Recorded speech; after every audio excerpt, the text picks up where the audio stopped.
Curious Lloyd. You could say, people go missing all of the time, but due to having died in a way that doesn't leave a corpse, or merely not wanting to be found. But while those cases are always mysterious, it's generally easy to guess what happened. But sometimes, people go missing so strangely that it's like someone or something erased them entirely from existence. But in most cases, there's usually some kind of complicated foul crime involved, so I shall let you be the judge.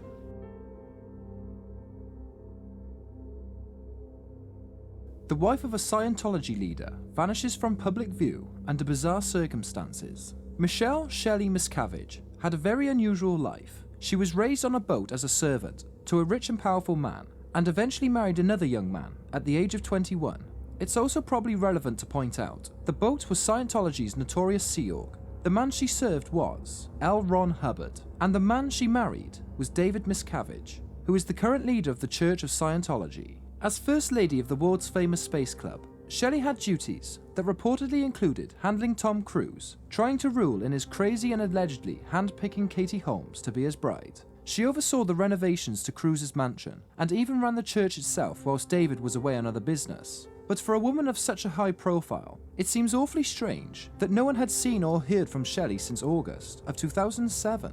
So you're probably thinking right now, how's that possible for such a high-profile woman? Well, for one thing, no one can actually prove that Shelly is missing. When Mrs. Miscavige failed to turn up for the wedding of Tom Cruise and Katie Holmes back in 2006, actress Leah Remini decided to start asking where she was, but the harassment that followed was so extreme that Remini decided to literally fuck the whole Scientology thing and left the church. Remini later decided to file a missing persons report on Miscavige, but after a suspicious LA investigation, the LAPD concluded that Shelly was perfectly fine. But Scientology's official stance on the matter is that she's simply so busy with the church's special projects that she hasn't had time to step outside of her room for almost 10 years. So I guess she must be super busy. But according to the defectors from the church, who knew Shelly personally, her husband was less than happy with the changes that she made when he left her in charge. But also, she was allegedly kind of terrified of him. But given that it's been well documented that Scientology tends to lock up disruptive members in one of the many medieval dungeon-style re-education facilities that the church officially denies exists, their complete silence on Shelly's dramatic absence could be called suspicious.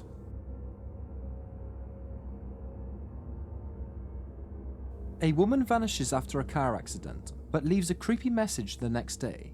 On the 9th of February 2004, 21-year-old nursing student Maura Murray emailed her supervisors to let them know that she'd had a death in the family and needed to go out of town for a week. Her supervisors, being decent people, agreed to give her the time she needed, but apparently she needed a lot of time because Maura left school that evening and never came back. Maura had packed her possessions into her car and was travelling through rural New Hampshire along Route 112 when she lost control of her vehicle and crashed into a snowbank. A passing bus driver came across to the accident and offered to call the police, but she pleaded with him not to bother, saying she'd already placed a call to the AAA for assistance. But the bus driver was having none of it and called the police anyway. But when the police arrived, they found the car abandoned and no footprints in the snow to tell where Maura had gone, as if she had been beamed aboard some UFO spaceship seconds after the crash, but she's not been seen since. So you could question and say, some stranger come along and gave her a lift, then quietly murdered her and dumped her body somewhere.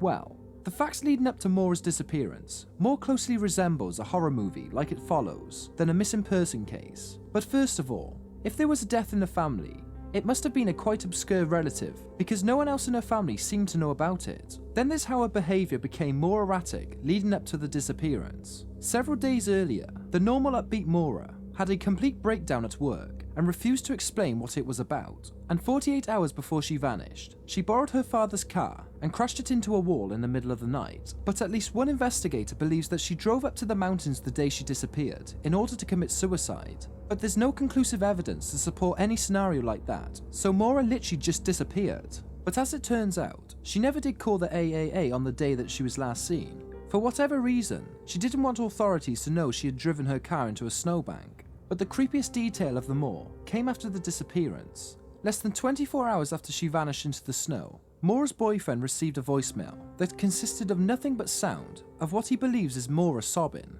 So, if you want to spend an hour or so trying to piece together a scenario that makes sense of all of this, go right ahead and let me know in the comments.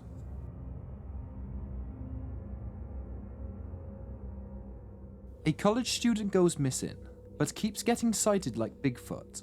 On the 1st of June, 1948, 21-year-old Virginia Carpenter was on a train from Texarkana to Denton when she met and befriended a middle-aged schoolteacher who was also enrolling in courses for the summer. The two women agreed to share a cab to the college dorms, but when they dropped Virginia's friend off at the college, Virginia realized that she had forgotten one of her bags at the train station, but then she took a cab back to the station alone, ignoring her friend's offer to accompany her. Virginia was told that her suitcases hadn't arrived yet, and that the train station employee would deliver it to her dorm in the morning. The cab driver took her back to her dorm, and as they pulled up, the driver saw a yellow convertible parked outside the building with two young men sitting in the front seats. Since Virginia seemed to know the men, the cab driver drove away, and that was the last time anyone ever saw of her.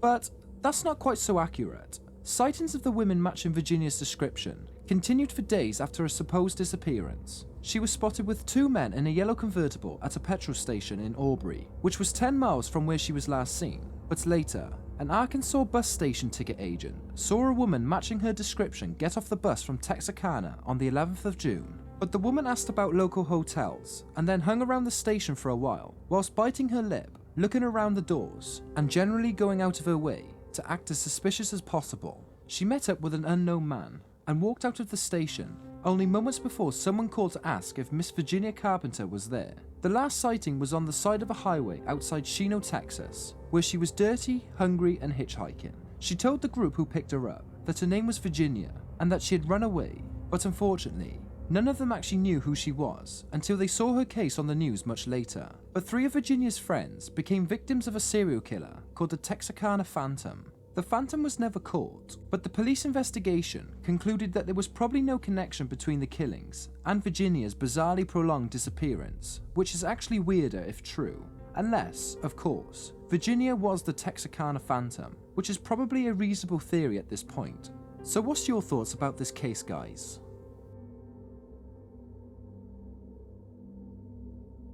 A couple vanishes on a rafting trip, but leave the boat behind. Most couples are content to lounge on the beach and sip cocktails on their honeymoon, but Glenn and Bessie Hyde were not most couples. Their grand honeymoon plan was to raft the rapids of the Colorado River through the Grand Canyon, which would have made Bessie the first ever woman to successfully make the trip, that is, if she had gotten to the end. On the 18th of November, 1928, the Hydes paddled their raft away from a supply station at the Hermit Rapids and vanished into history. No trace of them was ever found. Now, it doesn't take a boating expert to reason that the couple of inexperienced rafters who disappeared after plunging headlong down some of the country's trickiest rapids probably drowned. However, things quickly get eerie from here. The Hyde's raft was found a month later, floating upright and completely undamaged, with all of its supplies still secured. It was as if the Hydes had suddenly been raptured out of existence. The couple disappeared on the 18th of November at River Mile 165, but Bessie's diary, which was found on the boat, reported that they got as far as mile 231, much further up the river than anyone had suspected. Unfortunately, the diary offered zero insight as to who or what made Bessie and her husband abandon their boat on the water and vanish. But the case got stranger in the later years, when people started coming forward claiming to be one of the missing Hydes. In one notable case, a woman who claimed to be Bessie announced that she had murdered her husband and faked her own death. Of course, not 1 ounce of this claim was substantiated, and the woman later recanted it, but it fueled rumours that the ill-fated trip had ended with one of the most complicated murder plots ever. Because if you're going to kill your spouse, you might as well do it as part of a missing persons case that captures national attention. Either that, or both Hydes has concocted independent murder plots. So do you have any ideas on what could have happened in this case? A famous solicitor disappears, but it baffles investigators for 105 years. Dorothy Arnold was a wealthy young heiress and solicitor in New York City in the early 20th century. The 24-year-old Arnold had aspirations of becoming a writer, but things hadn't been going so well. In the spring of 1910, she was devastated when her first 2 short story submissions were rejected. This being 1910, her family and friends immediately began to mock her ambitions. But rejections aside, Arnold's career came to a permanent halt on the 12th of December 1910. She left her house that morning around 11 a.m, telling her mother that she was going out to buy a dress for her sister's upcoming debutante ball. But after that, her whereabouts are a total mystery. But Dorothy was New York City royalty, so the odds of her being the target of a kidnapping are comparable to someone picking up Paris Hilton off the street and not even recognizing her. But although Arnold would have been worth a massive ransom, no demand for one ever came.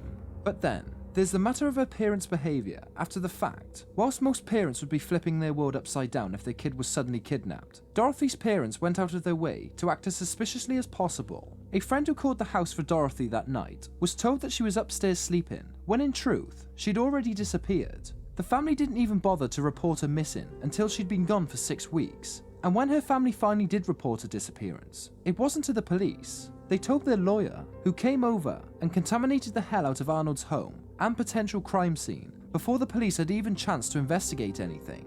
So it's pretty obvious, isn't it? Dorothy's parents clearly killed her and used their wealth and influence to cover up the crime. But maybe not. Now you see, as it turns out, Dorothy was leading a secret life. Days after she had vanished, her family was shocked to learn that she'd been secretly engaged to a man named Junior and that they made plans to elope into Europe. The NYPD stationed people to hang out around European harbours to see if anyone matching Dorothy's description ever stepped off from a boat from New York, but no one ever did turn up. But whether she was murdered or ran away to get married in Europe, the trail was covered up so well that the mystery has gone unsolved for 105 years. So, unless she's a Time Lord, it's highly unlikely Dorothy will be showing up anytime soon.